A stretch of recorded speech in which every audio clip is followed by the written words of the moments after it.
Three high-ranking officials close to the law enforcement response at Marjory Stoneman Douglas High School on February 14 told Fox News there was a delay in allowing the responders into the school. Two of those sources said some of the EMS teams were told they weren't allowed to enter the school. And one of those individuals said the command came straight from the Broward Sheriff's office. What's going to come out is in the communications on several circumstances. There was the request to enter, an official told Fox. The request was denied. This information comes as pressure mounts for answers about the February 14th massacre, which saw 19-year-old Cruz open fire on his former classmates, coaches, and teachers, killing 17, including 14 children.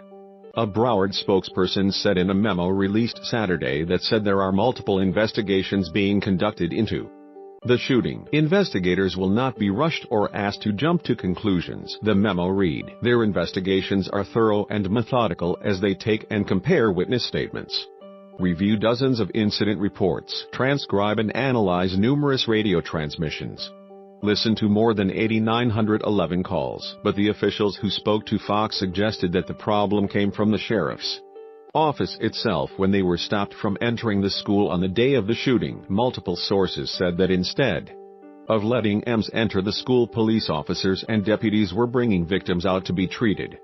One of the sources said they wondered if the method was detrimental to victims, and three officials confirmed the response went against standard EMS training, in which teams of highly trained doctors follow police into emergency situations. We're trained to go in behind the advanced team to engage the shooter. We're trained to get in behind them with a security contingent of law enforcement, a high-ranking fire official said. It's my understanding that it didn't happen right away.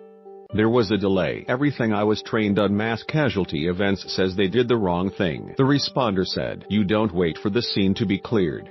You go in immediately armed, retrieve the victims. You can't leave the victims laying there. The response every time was, law enforcement did not clear the scene and would not allow medical personnel in, the responder said. His response suggested the decision to delay and block EMS from entering was more complicated than many have made it seem. Moser spoke specifically about the rescue task force, which pairs paramedics with law enforcement to enter the building. He said the force was presented to Broward Sheriff's office's commanding officers, but the request was denied. He said he was told a response wasn't appropriate at the time because they had not nailed down the location of the shooter, and RTF can only be used if law enforcement can clear an entire area for paramedics.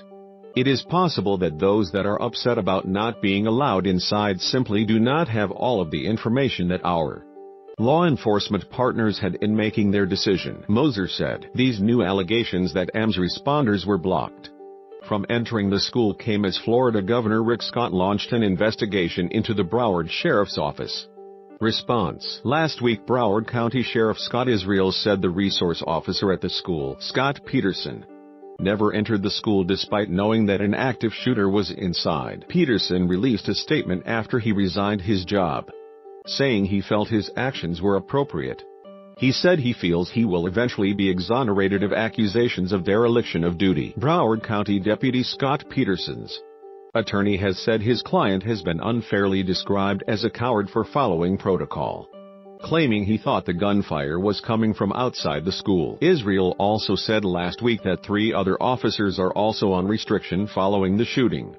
It has been alleged that those deputies were also present and did not enter the school. One fire official speaking to Fox said that if even one deputy's response was delayed, it could create a domino effect on EMS, delaying other responses as well. Where the freaks at?